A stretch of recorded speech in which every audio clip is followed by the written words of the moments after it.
to get your finals campaign off on a winning note. How good's Super Seth going? Yeah, it was a good start on the weekend. A couple of the boys who are owners went down and watched it, so hopefully good sign of things to come. Bit of an omen, do you think? Probably drawn a bit of a longbow there with the horse racing to football, but I'll definitely take it. We'll run with it. So much made of momentum in footy. How good is the feeling around the place at the moment heading into September? Yeah, it really is. I mean, pretty much from the bye onwards, it has been such a positive environment to be in. And when you win, that's often what happens. So it's really good momentum coming into September. How do you feel about the team's performance so far in the game? Sorry, what do you... How do you feel about the team's performance so far? As in throughout the season? Yes, or? throughout the season. Look, obviously we had a fair bit to work on at the start of the season. But as I touched on from the bye, a lot of things have gone our way, which they needed to for us to get where we are. But we can take a lot out of that. Having played them so recently, is that a good thing or a bad thing in your mind? Look, it's obviously a good thing that we won that game and won it pretty well, but also the teams are going to be pretty different than what we faced last time. It's going to be a bit of a different look, probably up forward mainly for them. A couple of their tools coming back in, and probably the midfield will change up a fair bit as well, so there will be a lot different. Jeremy Cameron, obviously a massive win for them. Yeah, Cameron, Finlayson, probably Hopper in the midfield as well, so there's going to be a pretty different look. How different will you be?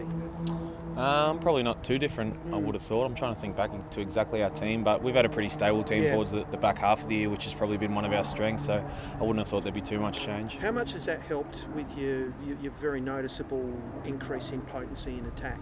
It seems like you've had the same group there in the second half of the season. It's really clicked. Yeah, there's probably those 4 or 5 forwards that have been the mainstays throughout the back half of the year. And it's allowed the midfielders to go to work, and they've obviously been fairly dominant inside, but as you said, those guys up forward have really taken their chances. Yep. How much do you notice it as a midfielder, just being, the patterns and sort of the plans, you know the ball, because so often with you guys earlier, the ball will just come slingshotting back, and it's much more stable now. Yeah, effective. I guess the tale of the story in the first half was we needed so many entries and so many scoring shots to develop a winning score, but now that we have had that potency, you can definitely see the synergy that the forwards are getting, and as we've seen in the last kind of 2 months, we've been able to kick 100 plus points fairly often. Yeah. Your thoughts on Paddy Lipinski's development?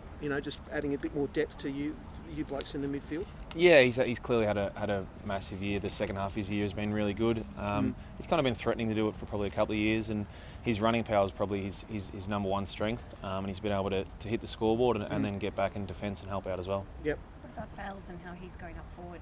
Bailey Dale, yeah, he's probably been the sharp improver. He's got such a beautiful set shot. If we can get it in his hands as much as we can, he's obviously been able to do a fair bit for us in the last couple of weeks. How do you, as leaders, help those young guys that don't have finals experience and probably going into a red hot one up in Sydney? Yeah, we kind of discussed it today as a leadership group about whether we touch on it or what we do, and I was trying to think back to when we played our first final against Adelaide, or when I played my first final. You ask a few questions as a young player, but you kind of don't want to hype it up into be something it's not. It is another game, but we'll probably just touch on that. We'll be a little bit hotter in there, and the pressure will be right on from the start. You mentioned that leadership group, coaches, etc. There's a lot of excitement around you blokes, and you guys will probably go in as favourites. But the need, I guess, to just remember that they'll come at you really hard, and nothing is guaranteed. It's September. Yeah, for sure. Don't worry, that won't be lost on us. There's no doubt. We know that nothing's for granted this time of year, and clearly we're going to have to win all 4 if we're going to go the whole way. So we're well aware of that. Do you draw on 2016 at all, or do you put that to one side and just say, look, it's our time? Yeah, probably not, to be honest. I mean, it is a good story because of how it finished, but we probably won't be touching on it as a group, I wouldn't think. Where do you see the similarities and perhaps differences from them? The main difference is the playing group, to be honest. I think there's only, I'm not sure how many will probably front up this weekend, maybe 10 or so who played in that 2016 flag. So that's probably the main difference. Most guys don't even have a great recollection of it because they weren't involved. So although some of us will have it in the back of our heads, it's not something that will be touched on. How's Dale Morris been throughout the week? Obviously, with his retirement, it's probably been an emotional week for the club. What's he been like, just motivating you personally and the team leading into finals? Yeah, it has. You wouldn't be surprised to know he actually hasn't had a day off since he retired. He came to the VFL the day after he retired, and then I've seen him every day since then. So nothing different with Moz. He's obviously in great spirits around the club. He's been such an awesome figure to look up to since I've been here. And I'm sure he'll remain there throughout the finals. Is he just hanging on? You've got to tell him to go home now? No one's telling Moz to go home. He'll be the first in and last out. Has been his whole career. Fantastic. Sorry, talking the different personnel from the last time you guys met, particularly in the ruck, you didn't have Timmy English, they didn't have Shane Musford. How do you think he'll handle that challenge coming up against a bloke like Mummy? Yeah, well, there's obviously different strengths to Mummy's game as there are to Timmy's. Clearly, Mummy will look to work Tim over in the contest, and Tim will probably look to work Mummy over around the ground and run and use that side of his game. So it is two pretty opposite ruckmen in terms of their physical stature, but we'll back in how we've been going in there. Your name got brought up a lot in discussions around the All-Australian team, how they should have had a specialist wingman and it should have been you. Bontempelli, is that fair, him being named on the wing ahead of you?